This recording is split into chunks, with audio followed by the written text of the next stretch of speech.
Well, that's us just done from looking around some of the cemeteries in the city, looking at history and things like that. And what we're actually going to do now is, because what we're at is exploring the vandalism, as we're going to go to the city cemetery and we're going to look at the recent vandalism, see where it's happening, what's happening, and just explore it and try and understand it, and then probably we will be making our appeal to whoever's doing it to stop it. First of all, we're going to give you a brief history overview of the cemeteries in the city. Then we'll proceed to the city cemetery and look at the vandalism.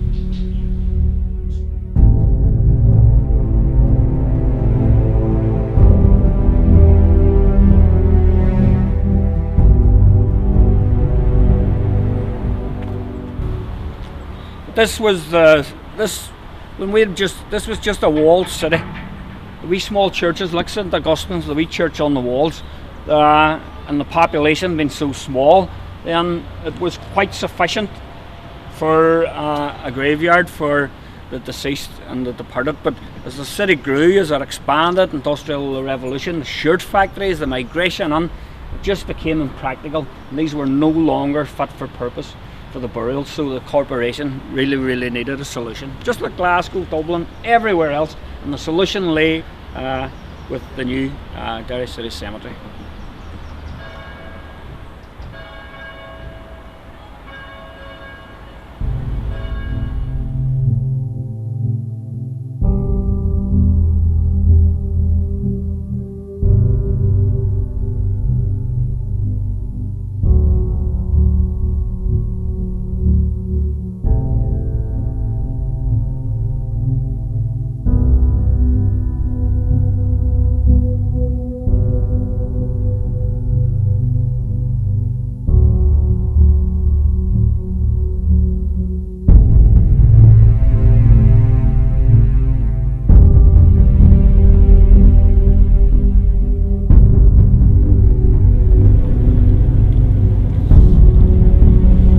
Now, as Derry City grew from this wee small walled town that was a plantation town, mostly plantation people from England, Scotland, of the Protestant faith, but then with the expansion of industry and commerce and the shirt industry, shipbuilding, etc., then the Catholics all started migrating in from all the different counties, so they then needed a church. We had the beautiful Long Tower. Great cross-community aspect of this is that the Protestant churches actually helped fund the building of the Catholic Church here. Very beautiful, tile and marble. And so, as is historical and as the precedent everywhere else, convention, is you're buried at your graveyard beside your church. So the Catholic people, some of them quite wealthy here with great ornate graves, would have been buried here at their church. And as the population increased again, it was no longer fit for purpose. These wee churchyards was no good. The corporation would have a problem. We need a bigger graveyard. We need a municipal graveyard where everybody. So the solution was the graveyard, the outskirts of the city, up on the hill at Craigan, where everyone could be buried. It would be good for public health, because it would be away, and it would have been more fit for purpose than this. You still technically can get buried here if you're a member of various religious orders, and there's a little crypt here. And as you can see, one little church graveyard's very much like the other, and very interesting. There was a huge landslide here in the 1930s, I think it was, and a lot of the graves fell and the wall collapsed. So they were then reinterred in a communal grave just up here. It's an absolute beautiful place. There's some brides and people from Derry that have immigrated across the world, and they all want to come here to get married, or they want to get here to they have their funeral mass, and that because it's such a beautiful church. Well, here we're now at Derry City Cemetery. It opened in 1853. As I was already saying to you, the wee small churchyards, Long Tower, St Colum's, St Augustine's, and the waterside, the wee churches were no longer fit for purpose. All sorts of issues. Public health, smell, drainage, basically all associated with a cemetery. So the corporation here in Derry, like elsewhere, Glasgow and all that, they had to find a solution. The solution was a municipal cemetery out here in the outskirts of the city. And so they got one of the top designers, a man that designed the necropolis in Glasgow, and he had actually taken ideas from the necropolis in Glasgow, from Père Lachaise in Paris, and also in Glasgow and Père Lachaise is hilltop sites, and that's what we had here, a hill. So he laid it out in a beautiful garden style, and we actually absolutely stunning views over the top of over the River Foyle right up to McGilligan, and that it's one of the most beautiful settings for a cemetery in the whole of Europe. And well, we're going to have a wee look at it.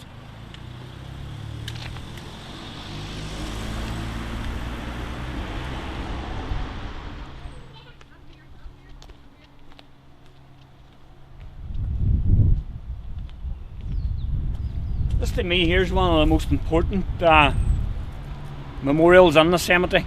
It's the over 8,000 souls, Protestants and Catholics. They had nothing, the paupers. They're buried in unmarked plots up here. And this is the Money Memorial. They have died them.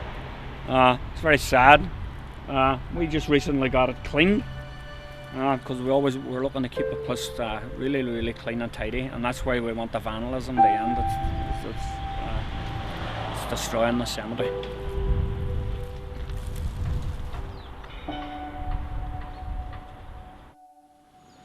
This is the newest part of the cemetery, and it's actually been one of the most distressing acts of vandalism have been committed, because the emotion and sensitivity of losing a loved one is always so raw whenever it's so recent, and it was really, really upsetting some people. And we actually had a car burnt out down here at one time, and the police were here, and it's just not normal for where you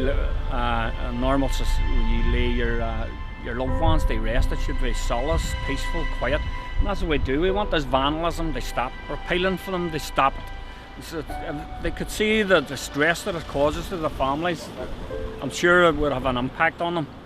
I mean, all you have to do is think to yourself, like, how would you feel like it if it was your mothers or your sons or your daughters or your brothers or your sisters' graves that were getting vandalised and smashed and wrecked and that? And it has to stop.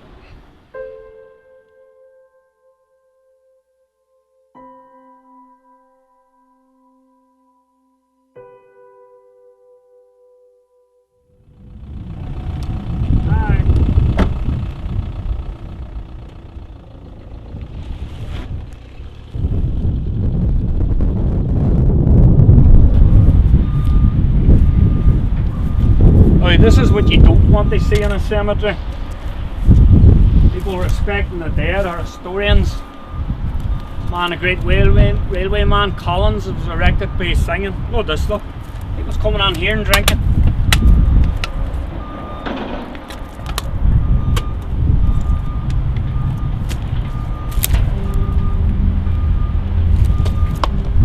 The disgrace has to stop.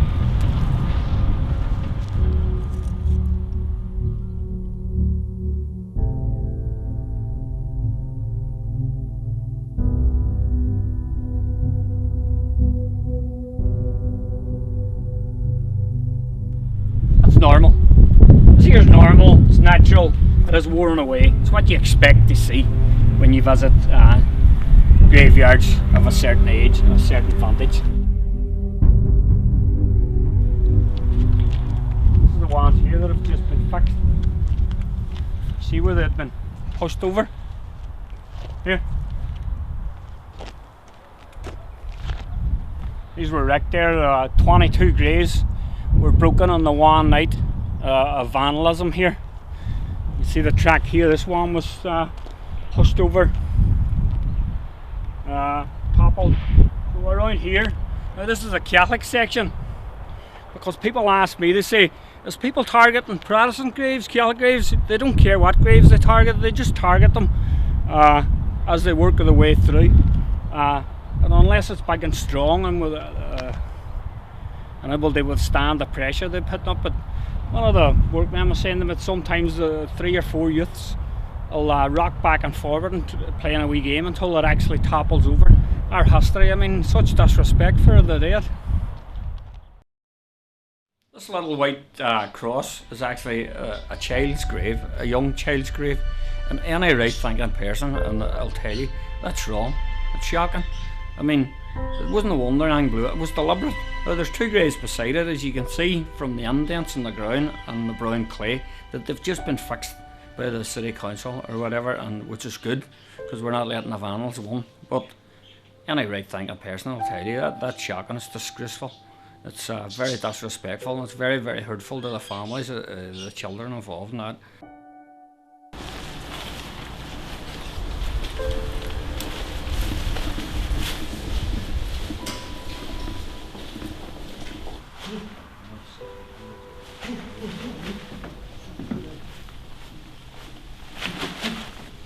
Hello, my name's Seamus McGlinchey, and I'm very saddened to hear about the graves getting wrecked in the cemetery and getting vandalised, and I really hope that we can put a stop to this, as there are people, loved ones, that's in the cemetery.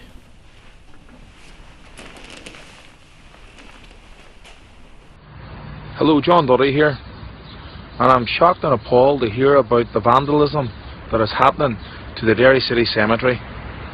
It's a disgrace, and it has to stop now.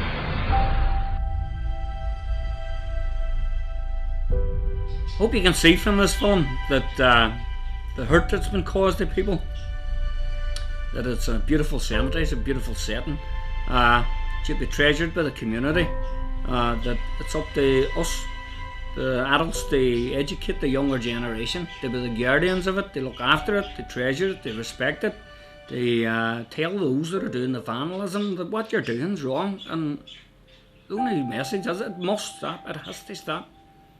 It's ours.